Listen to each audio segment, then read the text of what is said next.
ಎಲ್ಲರಿಗೂ ನಮಸ್ಕಾರ. ಒಮ್ಮೆ ಕಲ್ಪಿಸಿಕೊಳ್ಳಿ, ಒಬ್ಬ ವ್ಯಕ್ತಿ ತನ್ನ ಜೀವನದಲ್ಲಿ 2,50,000 ಮೈಲ್ಗಳ ಕುದುರೆಯ ಮೇಲೆ ಪ್ರಯಾಣಿಸಿದ್ದಾನೆ. ಅದು ಭೂಮಿಯನ್ನು 10 ಬಾರಿ ಸುತ್ತಿದಂತೆ. ಅವನು ತನ್ನ ಜೀವನದಲ್ಲಿ 40,000ಕ್ಕೂ ಹೆಚ್ಚು ಉಪನ್ಯಾಸಗಳನ್ನು ನೀಡಿದನು. ಜನಸಮೂಹಗಳು ಅವನನ್ನು ಕೊಲ್ಲಲು ಪ್ರಯತ್ನಿಸಿದವು. ಅವನನ್ನು ಅವಮಾನ ಮಾಡಿದರು. ಅವನ ವಿರುದ್ಧ ದಾಳಿ ನಡೆಸಿದರು. ಆದರೂ ಅವನು ನಿಲ್ಲಲಿಲ್ಲ. ಆ ವ್ಯಕ್ತಿಯ ಎತ್ತರ ಕೇವಲ 5 ಅಡಿ 3 ಇಂಚು, ತೂಕ ಸುಮಾರು 120 ಪೌಂಡು. ಆದರೆ ಅವನ ಪ್ರಭಾವ ಒಂದು ದೇಶದ ಇತಿಹಾಸವನ್ನೇ ಬದಲಾಯಿಸಿತು. ಆ ವ್ಯಕ್ತಿ ಜಾನ್ ವೆಸ್ಲಿ. ಆದರೆ ಇಷ್ಟೆಲ್ಲ ನಡೆಯಲು ಅವನ ಜೀವನದಲ್ಲಿ ಒಂದು ರಹಸ್ಯವಿತ್ತು. ಅದು ಆರಂಭವಾಗುತ್ತಿತ್ತು ಪ್ರತಿದಿನ ಬೆಳಿಗ್ಗೆ 4 ಗಂಟೆಗೆ. ಇತಿಹಾಸಕಾರರು ಇಂದಿಗೂ ಒಂದು ಪ್ರಶ್ನೆ ಕೇಳುತ್ತಾರೆ: ಕೇವಲ ಒಬ್ಬ ಮನುಷ್ಯ 10 ಜನರ ಕೆಲಸವನ್ನು ಹೇಗೆ ಮಾಡಬಲ್ಲನು? ಅವನು 50 ವರ್ಷಗಳ ಕಾಲ ಹೇಗೆ ಕುಂದದೇ ಸೇವೆ ಮಾಡಬಲ್ಲನು ಎಂಬುದಾಗಿ. ಬಹಳ ಜನರು ಹೇಳುತ್ತಾರೆ, ಅದು ದೇವರ ವಿಶೇಷ ಅಭಿಷೇಕ.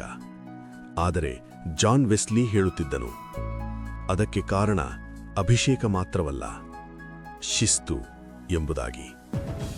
ಅವನ ಜೀವನ ಸಂಪೂರ್ಣವಾಗಿ ಒಂದು ಶಿಸ್ತುಬದ್ಧ ವಿಧಾನದಿಂದ ನಡೆಯುತ್ತಿತ್ತು.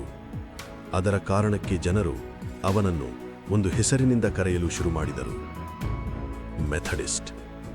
ಅವರು ಅದನ್ನು ಅಪಮಾನವಾಗಿ ಹೇಳಿದರು. ಆದರೆ ವೆಸ್ಲಿ ಅದನ್ನು ತನ್ನ ಜೀವನದ ಮುಖ್ಯ ತಂತ್ರವಾಗಿ ಮಾಡಿಕೊಂಡನು.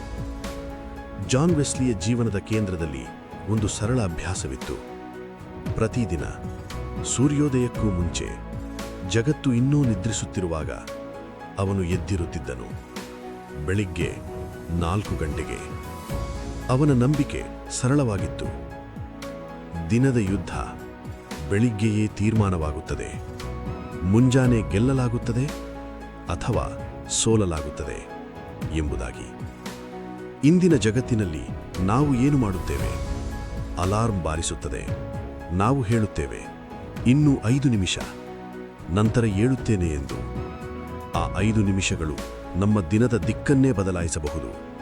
ವೆಸ್ಲಿ ಹೇಳುತ್ತಿದ್ದನು, ನೀನು ನಿನ್ನ ಹಾಸಿಗೆಯನ್ನು ಜಯಿಸಲಾರದಿದ್ದರೆ ಜೀವನದ ದೊಡ್ಡ ಯುದ್ಧಗಳನ್ನು ಹೇಗೆ ಗೆಲ್ಲುತ್ತೀಯಾ ಎಂಬುದಾಗಿ. ವೆಸ್ಲಿಗೆ ಬೆಳಿಗ್ಗೆ 4 ಗಂಟೆ ಅನ್ನುವುದು ಕೇವಲ ಒಂದು ಸಮಯ ಅಲ್ಲ, ಅದು ಅವನಿಗೆ ಮಾರ್ನಿಂಗ್ ವಾಚ್, ಅಂದರೆ ದೇವರ ಜೊತೆ ಇರುವ ಸಮಯ. ಅವನು ಬೆಳಿಗ್ಗೆ ಎದ್ದು ಪ್ರಾರ್ಥನೆ ಮಾಡುತ್ತಿದ್ದನು, ಬೈಬಿಲ್ ಓದುತ್ತಿದ್ದನು, ತನ್ನ ಮನಸ್ಸನ್ನು ಸಿದ್ಧಪಡಿಸುತ್ತಿದ್ದನು. ಸಾಮಾನ್ಯ ವ್ಯಕ್ತಿಗಳು ಬೆಳಿಗ್ಗೆ 7 ಗಂಟೆಗೆ ಏಳುವಷ್ಟರಲ್ಲಿ ವೆಸ್ಲಿ ಈಗಾಗಲೇ 2 ಗಂಟೆ ಪ್ರಾರ್ಥನೆ ಮಾಡಿರುತ್ತಿದ್ದನು, ಅಧ್ಯಯನ ಮಾಡಿರುತ್ತಿದ್ದನು ಮತ್ತು ಕೆಲವೊಮ್ಮೆ ತನ್ನ ಮೊದಲ ಉಪದೇಶವನ್ನೇ ಕೂಲಿ ಕಾರ್ಮಿಕರಿಗೆ ಹೇಳಿ ಮುಗಿಸಿರುತ್ತಿದ್ದನು. ಅವನು ದಿನವನ್ನು 3 ಗಂಟೆ ಮುಂಚಿತವಾಗಿ ಆರಂಭಿಸುತ್ತಿದ್ದನು.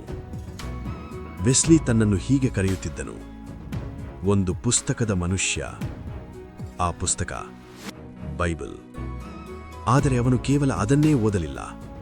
ಅವನು ವಿಜ್ಞಾನ ಓದಿದನು, ವೈದ್ಯಕೀಯ ಅಧ್ಯಯನ ಮಾಡಿದನು, ಹಲವಾರು ಪುಸ್ತಕಗಳನ್ನು ಬರೆದನು. ಅವನಿಗೆ ಒಂದು ನಂಬಿಕೆ ಇತ್ತು. ಅದೇನೆಂದರೆ, ಓದುವುದನ್ನು ನಿಲ್ಲಿಸಿದಂತಹ ನಾಯಕ ತನ್ನ ನಾಯಕತ್ವವನ್ನು ಕಳೆದುಕೊಳ್ಳುತ್ತಾನೆ ಎಂಬುದು. ವೆಸ್ಲಿ ತನ್ನ ಸಮಯವನ್ನು ವ್ಯರ್ಥ ಮಾಡಲಿಲ್ಲ. ಕುದುರೆಯ ಮೇಲೆ ಪ್ರಯಾಣಿಸುವಾಗಲೂ ಅವನು ಪುಸ್ತಕ ಓದುತ್ತಿದ್ದನು. ಪ್ರಯಾಣದ ಸಮಯವನ್ನೇ ಅವನು ತನ್ನ ಅಧ್ಯಯನ ಸಮಯ ಮಾಡಿಕೊಂಡನು.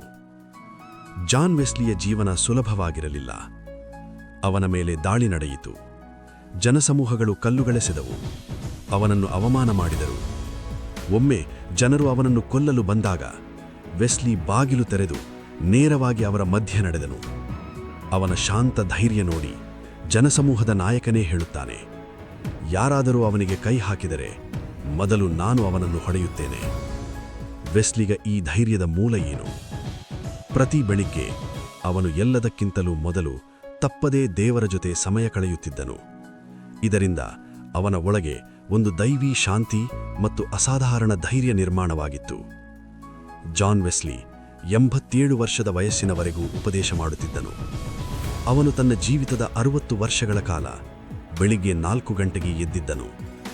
ಅವನ ಜೀವಿತದ ಕೊನೆಯ ಕ್ಷಣದಲ್ಲಿ ಅವನ ಸ್ನೇಹಿತರು ಅವನ ಸುತ್ತ ಸೇರಿದರು. ಅವರು ಅವನಿಂದ ಕೊನೆಯ ಸಂದೇಶವನ್ನು ನಿರೀಕ್ಷಿಸಿದರು.